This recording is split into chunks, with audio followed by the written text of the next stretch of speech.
नमस्कार साथियों, आप देख रहे हैं द्रोणाचार्य का डीटी न्यूज। मैं हूं राम गोपाल। नई दिल्ली 8 जनवरी को गांधी शांति प्रतिष्ठान में सूरजनाथ सिंह द्वारा संपादित कथा प्रस्थान 21वीं सदी की कहानियां पुस्तक का लोकार्पण हुआ। इस समारोह की अध्यक्षता प्रख्यात समालोचक चंचल चौहान ने की। इसके विशिष्ट अतिथि सुपरिचित कथाकार शकील सिद्दीकी थे। प्रख्यात कथाकार अब्दुल बिस्मिल्लाह मुख्य अतिथि थे। इस कार्यक्रम का संचालन कथाकार अनुज कुमार ने किया। पुस्तक पर मुख्य रूप से चर्चा में हिस्सा लिया युवा कथा आलोचक संजीव कुमार और कवि तथा आजकल पत्रिका के संपादक राकेश रेणु ने।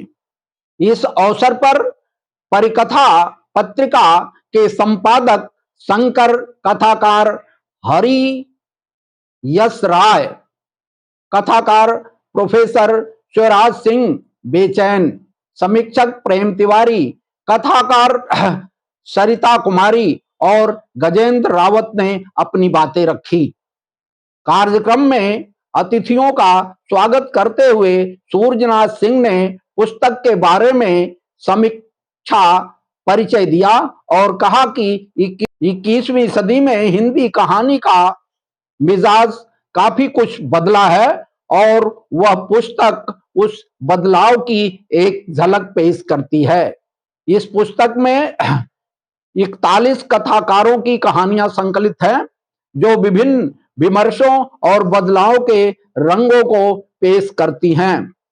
राकेश रेणु ने इस संकलन को हिंदी कहानी की एक जरूरी किताब बताया। कार्यक्रम में पुस्तक पर चर्चा करते हुए समालोचक संजीव कुमार ने कहानी में संवेदना और उसके शिल्प पर विस्तार से चर्चा की और पुस्तक में छूट गए उन कथाकारों के नाम भी रेखांकित किए जो 21वीं सदी की हिंदी कहानी पर मुकम्मल चेहरा बनाते हैं। देखिए संजीव कुमार जी की चर्चा के कुछ अंश। उनमें से कई लोग हैं जिनकी मैंने कोई भी कहानी नहीं पढ़ी है, तो इसलिए मैं खुश हूं कि ये संकलन मेरे पास है और मेरे लिए उपयोगी साबित है। मुझसे सूर्यनाथ जी ने कहा था कि इसके बहाने हिंदी कहानी के विकास पर थोड़ी बातचीत करनी है, तो मैं थोड़ी सी उस पर चर्चा करूंगा। इस किताब के बारे में एक आध प्रतिक्रिया दूंगा और अपनी बात खत्म करूंगा। लेकिन जाहिर है उसको बहुत लंबा नहीं करना है, क्योंकि हम सब लोग बहुत अंतरंग किस्म की बातचीत कर रहे हैं और मैं खड़ा होकर बोल रहा हूं तो बहुत औपचारिक जैसा लग रहा है, तो इसलिए उसको बहुत लंबा नहीं करूंगा।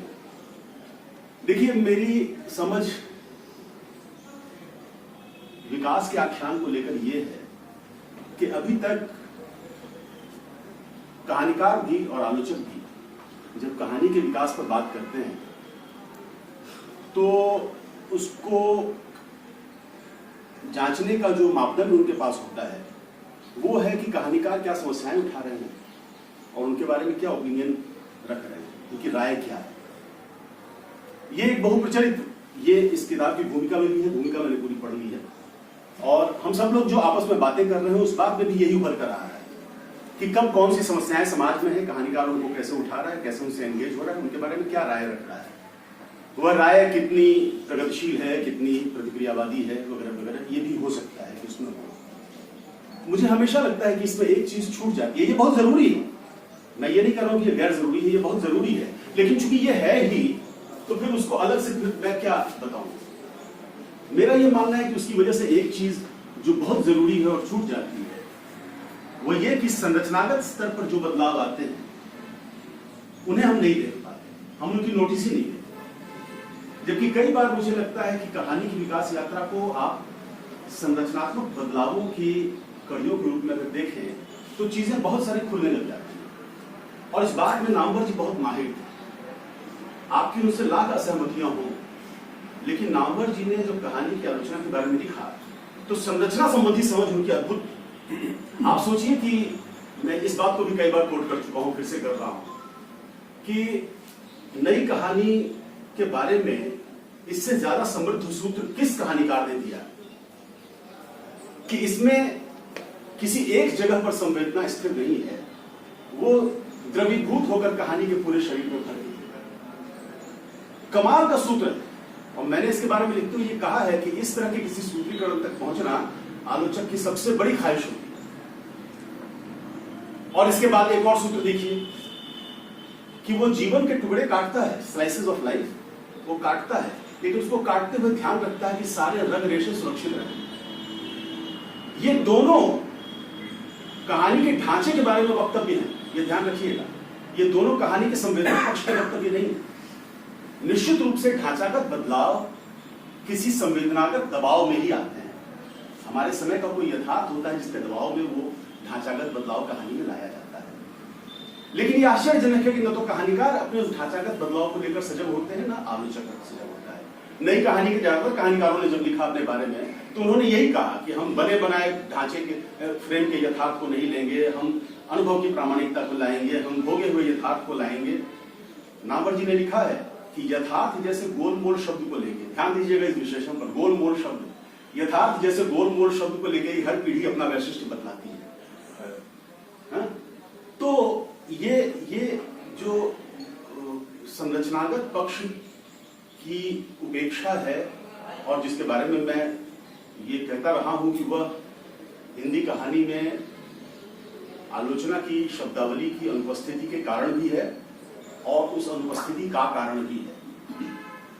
तो वो आलोचनात्मक शब्दावली हमको उसके लिए इजाजत ही नहीं देती और हम फंस कर रह जाते हैं सिर्फ इसके बारे में बयान करने में कि कौन सी समस्याएं उठाई गई हैं और उनके बारे में क्या राय रखी गई है। तो मैंने थोड़ा सा इसके बारे में लिखा है और सरिता जी जिस तरह कहानीकारों की नोटिस नहीं ली जाती उस तरह आलोचकों की मुख्य की नोटिस नहीं ली जाती। और मैंने जो लिखा है मुझे हमेशा लगता है कि काश उससे कोई एंगेजमेंट हो पाता, कोई आकर के उसको मतलब उसकी चिंधियां उड़ा देता। मैं जो बात कह रहा हूं उसकी चिंधियां उड़ा देता, लेकिन कोई कहता तो सही कि ये क्या चीज है। मेरा ये मानना है कि कम से कम 7 तरह की संरचनाएं हिंदी कहानी में आपको मिलती हैं। अगर आप कहानी को 3 पक्षों में बांटते हैं, पहले मोटे तौर पर 2 पक्षों में और उसके बाद फिर एक पक्ष को 2 हिस्सों में बांटे तो कुल मिलाकर 3 पक्ष बनते हैं। उन 3 पक्षों में अगर आप बांटते हैं तो अलग अलग पक्षों के बलाबल के आधार पर कम से कम 7 तरह की संरचनाएं मिलती हैं, जिसमें से 7वीं संरचना हिंदी कहानी में लेटेस्ट है। और लेटेस्ट संरचना कोई इस दशक की या पिछले दशक की या उससे पिछले दशक की नहीं है। ये भी आश्चर्यजनक है। यानी 21वीं सदी में संरचना के स्तर पर कोई मेजर बदलाव नहीं आया। वो 80 के दशक के आखिरी वर्षों से तिरछ जैसी कहानियों से वो शुरू हुई। तो ये 80 के दशक के आखिरी साल थे जबकि हिंदी कहानी में 2 बड़े बदलाव आपको दिखते हैं और उनके कुछ सूत्र आप उसके पीछे से देखते आ सकते हैं। उन 2 बड़े बदलावों में से एक है जिसको मैं कहन की वापसी कहता हूं। मतलब कहानी में अंकन की पद्धति को छोड़कर नैरेटर कहने की शैली में चीजों को सामने रखता हो और कहने की शैली में जब चीजों को सामने रखता है तो उसमें प्रेमचंद या उससे पहले के देवकीनंदन खत्री भी आप शामिल कर लीजिए, उन कहानीकारों की शैली में नहीं बल्कि बहुत वाक्पटु शैली में अपनी बात करता है।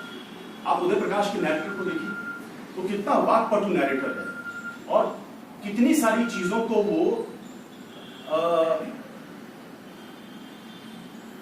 सामने दिखलाता नहीं बल्कि कहता है। इस कहने की अंतिम परिणति आप पाएंगे उदय प्रकाश में निबंधात्मक हो जाने के रूप में। वो निबंधात्मकता ज्यादातर जगहों पर अखरती भी नहीं है, लेकिन आप पाते हैं कि नैरेटर है जो अपने समय के बारे में टिप्पणियां करता ही चला जा रहा है। अच्छा, मैं ये नहीं कर रहा हूं कि ये कोई बहुत अच्छी चीज है, मैं ये भी नहीं कर रहा हूं कि ये कोई बुरी चीज है। संरचना के बारे में जब हम अपनी बात कह रहे हैं तो वो एक मूल्य निरपेक्ष बात है। आप उसमें फिर मूल्य डालना शुरू कर सकते हैं बाद में। आप तय कर सकते हैं कि इस संरचना के तहत कौन सी अच्छी बात आई और कौन सी बुरी बात आई। मतलब सीधे सीधे आप यूं समझें कि एक ही संरचना में 2 तरह की ओपिनियन या यथार्थ के बारे में बिल्कुल 2 तरह की राय पेश की जा सकती है। अगर आप बड़े घर की बेटी कहानी को उठाएं और उसके अंत में भाभी से माफी मंगवाने की जगह उसके देवर से माफी मंगवा दें तो कथ्य पूरा का पूरा बदल गया। लेकिन संरचना वही रही। संकट, उसका विकास, चरम बिंदु और सुखद समाधान।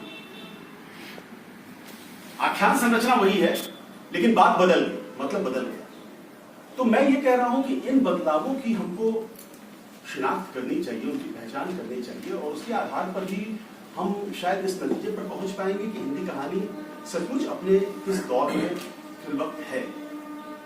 निश्चित रूप से जो भूमंडलीकरण के बाद का यथार्थ है और जिसके बारे में हम सब लोगों ने अपनी बातें कही हैं, वो अपना दबाव लेखकों पर बना रहा है। जो सूचना क्रांति हुई है वो अपना दबाव लेखकों पर बना रहा है। और मेरा ये भी मानना है कि इस कहानी में जो आज की कहानी है उसमें एक बहुत मेजर हिस्सा है जिसके अंदर प्रक्रिया पक्ष बहुत विस्तृत हुआ है। तो उसका कारण ये है कि उस सूचना तंत्र के दबाव में कई तरह के कारण एक कहानीकार एक ही परिघटना के पीछे देखता है और उन सभी कारणों को वो अपनी कहानी में पिरोने की कोशिश करता है। इसीलिए वो एक रेखीयता खत्म होती है, कई तरह के निशाने चुनता है, कई तरह के प्रक्षेप पथ चुनता है, और ये आज की कहानी की विशेषता है। ये चीजें अगर आप ध्यान में रखेंगे तो 80 के दशक के बाद से लेकर अभी तक आपको ऐसा महसूस होगा कि एक दौर चल रहा है, वो दौर बहुत बदला नहीं है। और अगर आपको लगता है कि आप भूमंडलीकरण के पहले से ये बात कैसे ट्रेस कर रहे हैं, क्या मतलब इतिहास में कोई ऐसा बिंदु होना चाहिए जिसको हम सचमुच नए डिपार्चर की वजह बताएं, तो याद रखिए कि अर्थशास्त्रियों में इस चीज को लेकर एकमत नहीं है कि 91 से भारत में भूमंडलीकरण शुरू हुआ या 85 से शुरू हुआ। आप इस चीज को तलाश सकते हैं। 85 में वो उदारीकरण शुरू हो गया था जो भूमंडलीकरण की पूरी पृष्ठभूमि है। मनमोहन सिंह के वित्त मंत्रित्व काल में भले ही उसको भारतीय पार्लियामेंट ने बाकायदा स्वीकृत किया हो और वो आपकी एक स्टेट पॉलिसी के रूप में लागू हुआ हो, लेकिन उससे पहले इससे उदारीकरण शुरू था और उस उदारीकरण के प्रभाव कहानी पर भी दिखने लगे थे। आप कह सकते हैं कि ये बहुत पॉजिटिविस्ट रवैया है कि चीज आई और उसका तुरंत असर दिखने लग गया, लेकिन सच्चाई क्या है? हम सब लोग जानते हैं कि इस समय जिस तरह का सूचना तंत्र है उसमें इसको प्रत्यक्षवाद कहकर खारिज नहीं कर सकते। हर चीज रोज रोज हमें प्रभावित कर रही है। आखिर कोरोना आया और उस कोरोना पर इतनी सारी कहानियां और इतने उपन्यास हिंदी में है कि नहीं है? तो अगर आदमी उसकी पहचान करता है तो ये पॉजिटिविज्म है? क्या ये प्रत्यक्षवाद करके किनारे किया जा सकता है? नहीं किया जा सकता। तो इसलिए वो मेरा ख्याल है कि 85 से अगर आप मानते हैं कि उस तरह का उदारीकरण खुला बाजार भारत में आया है और सूचना क्रांति शुरू हुई है, तो संभवतः उसके असर से 80 के दशक के उत्तरार्ध में एक बदलाव भी हिंदी कहानी में आना शुरू हुआ और जिसमें कि बहुत मेजर परिवर्तन फिर बाद के दशकों में दिखलाई नहीं पड़ता है। अगर वाचक मुखर हुआ था तो उस वाचक की मुखरता बनी हुई है और वो और मुखर हुआ है, कई जगह बहुत ही अश्लील स्तर तक मुखर हो गया है। अगर प्रक्रिया पक्ष सघन होना शुरू हुआ था तो कई जगह वो इतना सघन हो गया है कि आप कहानी पढ़ते हैं तो आपको पता चलता है कि ये कहानी तो है ही नहीं, ये तो उपन्यास बन गया। कुछ पुरानी टेस्ट के जो पाठक हैं वो बार बार शिकायत करते हैं कि यार ये किस बात की कहानी, इसमें तो कहीं एक जगह उंगली ही नहीं रखी गई। तो वो जिसको हम एकांगिकी कहते थे, जिसको हम कहते थे कि एक निशाना होगा उस पर खट से जाकर कहानीकार की गोली लगेगी, वो पुरानी शर्त गायब हो गई और उसकी जगह नए तरीके से कहानी को बरत रहा है आज का कहानीकार। मुझे लगता है कि ये सारे बदलाव पिछले 3 दशकों में हिंदी कहानी में आए हैं। इस संग्रह में जाहिर सी बात है और सूर्यनाथ जी ने कोई गलती नहीं की है, जो इसकी भूमिका है उसमें उस यथार्थ जिसके बारे में नामवर जी ने कहा था बोल मोड़ शब्द है, उसको सामने रखकर और उन समस्याओं और उनके संबंध में कहानीकारों के रवैये को, उनकी राय को सामने रखकर एक नैरेटिव पेश किया है हिंदी कहानी के विकास का, जो अपने आप में बहुत ही समृद्ध नैरेटिव है। और अगर उन कारकों को ध्यान में रखकर कोई नैरेटिव बनाया जाएगा तो उस दृष्टि से ये सबसे अच्छा नैरेटिव है जो इसकी भूमिका में आपको मिलता है। लेकिन मैं ये कहूंगा कि इस किताब की जो अनुक्रम है वो सबसे अच्छा अनुक्रम नहीं है। देखिए, इसके बारे में हम सब लोग आपस में बोल चुके हैं और मैं भी इससे बिल्कुल सहमत हूं कि एक 400-500 पेज का वॉल्यूम बनाने में कितने सारे कहानीकारों को समेटा जा सकता है? नहीं समेटा जा सकता है, बिल्कुल सही बात है। और खासतौर से ऐसे वक्त में जबकि जो प्रतिनिधि कहानियां हैं वो आमतौर पर लंबी हैं। मैं इस बात को भी पहले लिख चुका हूं कि औसत आकार बढ़ा है और किसी शोधार्थी को इस पर काम करना चाहिए कि कहानी के औसत आकार में कितनी बढ़ोतरी आई है पिछले तीन दशकों में। तो औसत आकार जब इतना बढ़ गया हो उस समय में कहानियों का चयन करना और पृष्ठ संख्या के भीतर उनको संजोने की कोशिश करना मुश्किल, बहुत मुश्किल है।